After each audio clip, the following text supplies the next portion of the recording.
बनर्जी के महाकुंभ मृत्यु कुंभ वाले बयान पर आया डिंपल यादव का रिएक्शन। योगी सरकार से की ये मांग।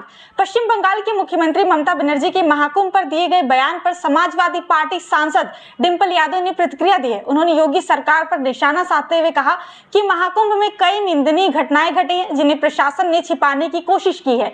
डिंपल यादव ने सरकार से मांग की कि मृतकों का सही आंकड़ा जारी किया जाए और पीड़ित परिवारों को उचित मुआवजा मिले। उन्होंने कहा कि सरकार ने 100 करोड़ लोगों के इंतजाम का दावा किया था, लेकिन स्थिति कुछ और ही है। इससे पहले ममता बनर्जी ने भी महाकुंभ को मृत्यु कुंभ करार देते हुए सरकार पर गंभीर आरोप लगाए थे।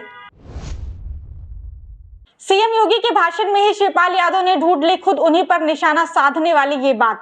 उत्तर प्रदेश विधानसभा के बजट सत्र के पहले दिन विपक्ष और सरकार के बीच तीखी बहस देखने को मिली।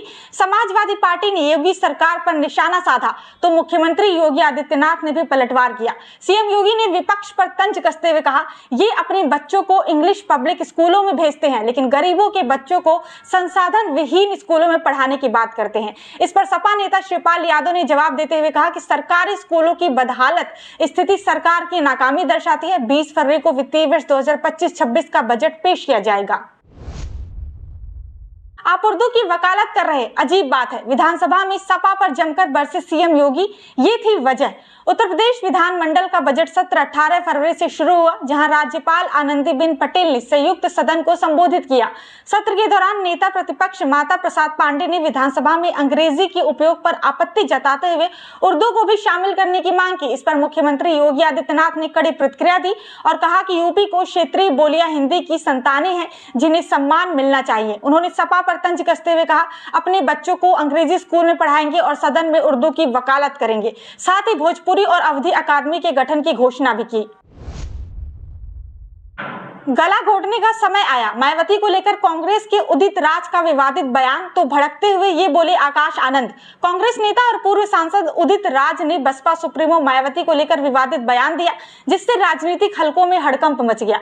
उन्होंने कहा कि मायावती ने सामाजिक आंदोलन का गला घोटा है, इसलिए अब उनका गला घोटने का समय आ गया है। इस बयान पर बसपा ने तीखी प्रतिक्रिया दी। वहीं मायावती के भतीजे आकाश आनंद ने उत्तर प्रदेश पुलिस को अल्टीमेटम दिया। भाजपा और बसपा दोनों ही कांग्रेस पर हमला हो गई हैं। उदित राज के इस बयान से आगामी चुनावी माहौल में नया विवाद खड़ा हो गया है। महाकुंभ मौतों को लेकर सपा सदस्यों का प्रदर्शन, जंजीरों में जकड़े नजर आए अतुल प्रधान। उत्तर प्रदेश विधानसभा का बजट सत्र मंगलवार से शुरू हुआ, जिसमें समाजवादी पार्टी ने सदन के अंदर और बाहर विरोध प्रदर्शन किया। मुख्यमंत्री योगी आदित्यनाथ ने विपक्ष से सार्थक चर्चा की अपील की, लेकिन सपा विधायकों ने महाकुंभ में हुई मौतों, किसानों के मुद्दे, बेरोजगारी और महंगाई को लेकर नारेबाजी की। सपा विधायक अतुल प्रधान जंजीर पहनकर पहुंचे, जबकि एमएलसी आशुतोष सिन्हा अस्थि कलश लेकर आए। राज्यपाल आनंदीबेन पटेल का अभिभाषण विरोध के बीच मात्र 10 मिनट में पूरा हुआ, जिसके बाद सदन स्थगित कर दिया गया। 20 फरवरी को राज्य सरकार बजट पेश करेगी। जो 1-2 देश गए हो, उनका नजरिया कैसे इतना बड़ा हो सकता है? अखिलेश यादव ने किस पर साधा निशाना? उत्तर प्रदेश विधानसभा के बजट सत्र की शुरुआत हंगामेदार रही। सपा विधायकों ने उर्दू भाषा को शामिल करने की मांग के साथ महाकुंभ में हुई मौतों, बेरोजगारी और किसानों को मुद्दों को लेकर विरोध किया। सपा अध्यक्ष अखिलेश यादव ने योगी सरकार पर तीखा हमला बोलते हुए कहा कि सरकार भाषाई भेदभाव के बजाय वर्ल्ड क्लास स्कूल विकसित करे। उन्होंने राज्यपाल के अभिभाषण को निराशाजनक बताते हुए कहा कि सरकार महाकुंभ में मृतकों की संख्या तक नहीं बता पा रही। अखिलेश ने आरोप लगाया कि प्रदेश में व्यापारी और किसान परेशान हैं, उद्योग बंद हो रहे हैं और सरकार सिर्फ आंकड़ों की बाजीगरी कर रही है।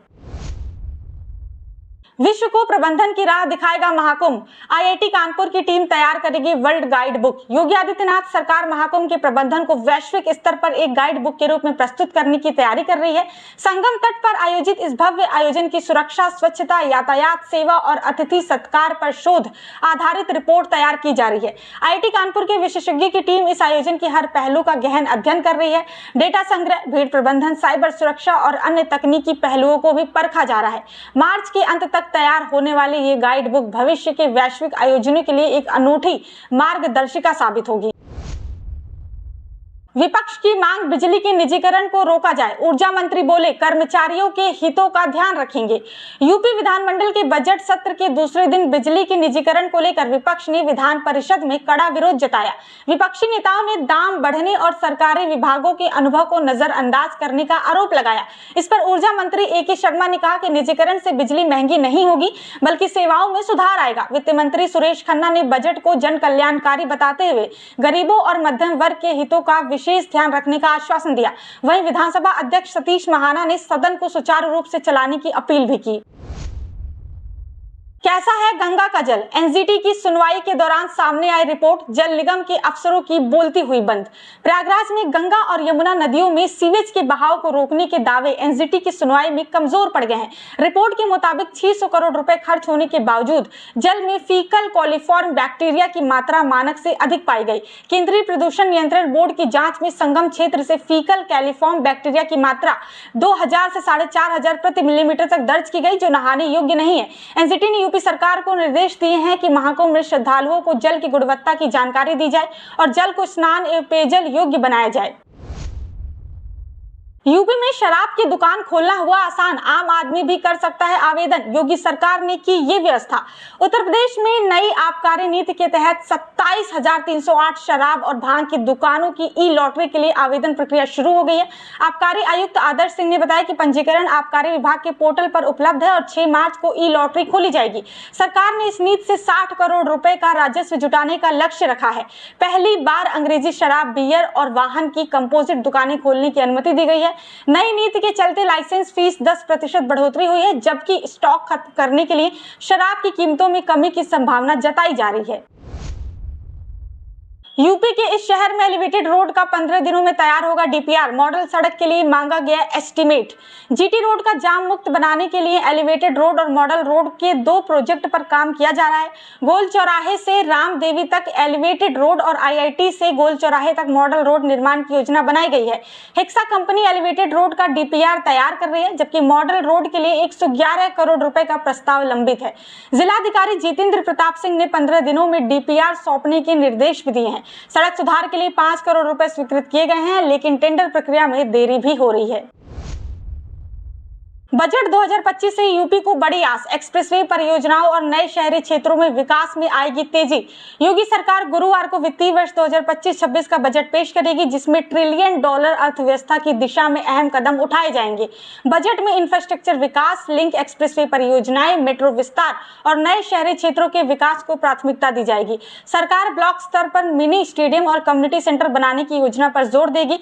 किसानों, युवाओं और महिलाओं के लिए नई योजनाएं पेश की जा सकती हैं। इसके अलावा 4 नए एक्सप्रेसवे, औद्योगिक गलियारे और रिहंद ओबरा में 600 मेगावाट का पंप स्टोरेज पावर प्लांट स्थापित करने के लिए बजट आवंटित किया जा सकता है।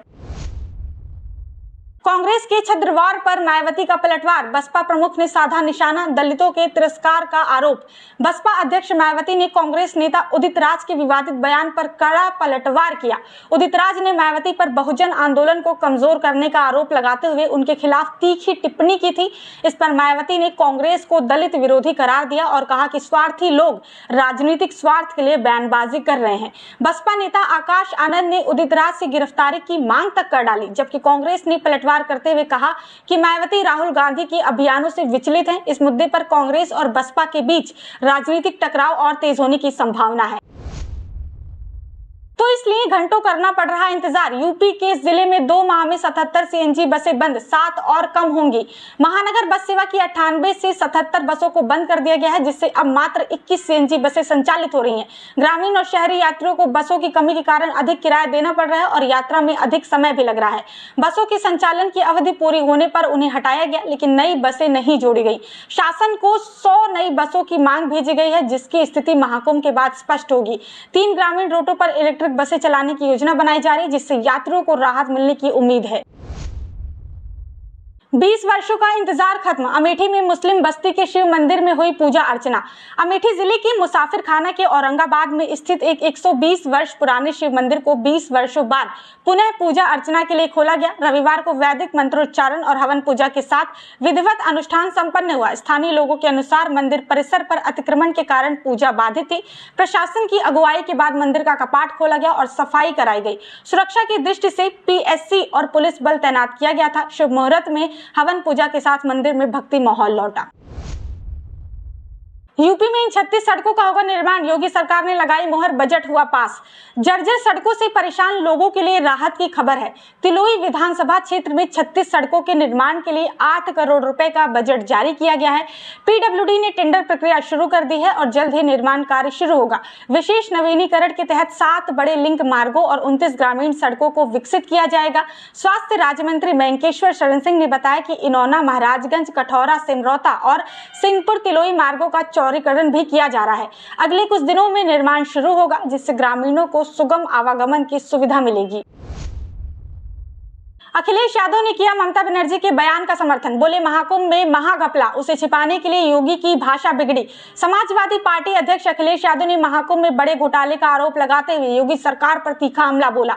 उन्होंने कहा कि महाघोटाले को छिपाने के लिए मुख्यमंत्री की भाषा बिगड़ रही है और लगातार झूठ भी बोला जा रहा है। अखिलेश ने एनजीटी की रिपोर्ट का हवाला देते हुए कहा कि संगम का जल प्रदूषित है और मुख्यमंत्री को इसकी जानकारी थी, इसलिए उन्होंने कपड़े पहनकर स्नान किया। उन्होंने ममता बनर्जी के बयान का समर्थन करते हुए भगदड़ और बीमार हुए श्रद्धालुओं की मदद की मांग की।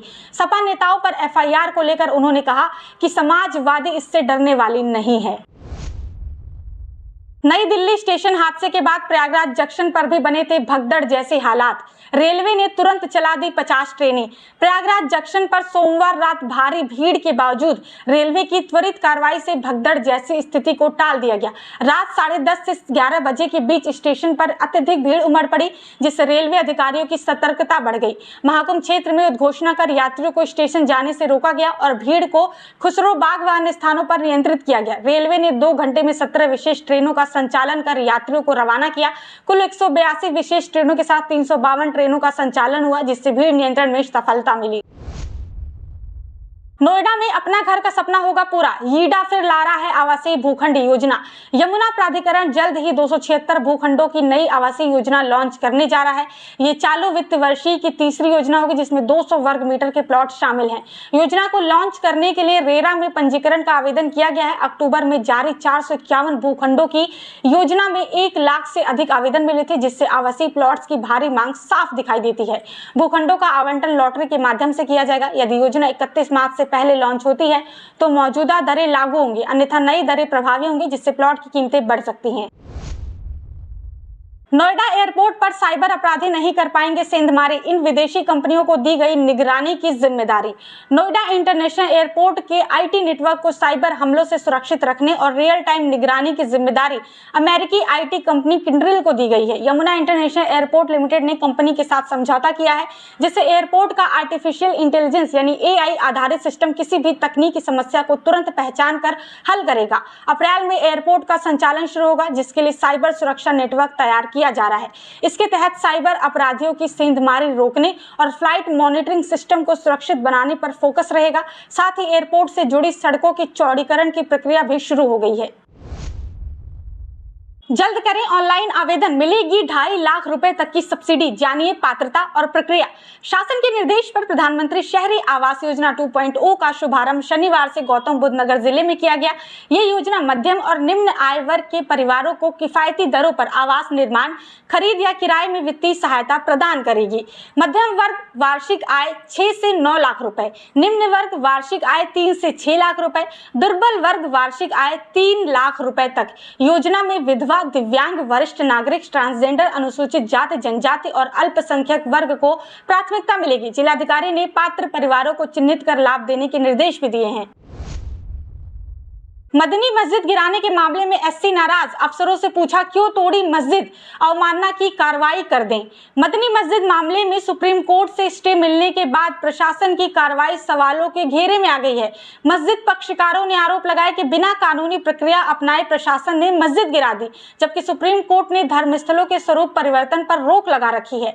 शीर्ष अदालत ने जिला अधिकारी को अवमानना नोटिस जारी कर 2 सप्ताह में जवाब देने का निर्देश दिया है। पक्षकार जाकिर अली ने 9 फरवरी को याचिका दायर कर प्रशासन पर मनमानी और उत्पीड़न का आरोप लगाया।